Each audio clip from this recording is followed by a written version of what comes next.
Welcome to the Tech Egg. Don't get scrambled. Enjoy the video. You begin in edit mode. Set selection to edge and pick the edge or loop you want removed. Once selected, use X and choose Dissolve Edges. This removes the edge while preserving surrounding faces. You do this because Dissolve keeps face topology intact, avoiding holes.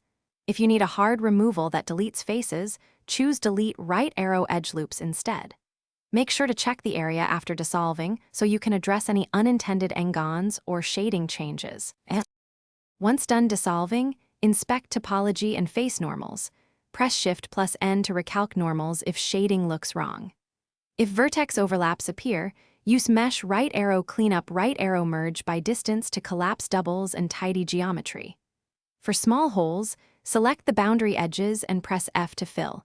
For larger holes, use Grid Fill for a controlled quad patch. You do these steps to keep geometry readable and avoid smoothing artifacts later when you shade or subdivide.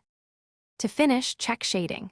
Enable Shade Smooth and toggle Auto Smooth with an angle to preserve hard edges. This resolves many visual issues after edge removal. If you want sharper control, add new support edges with the knife tool or edge slide and then redissolve selectively.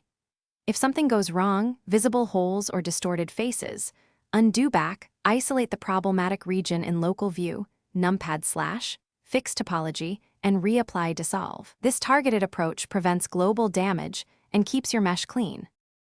Thanks for watching. Consider subscribing if I helped unscramble your problems.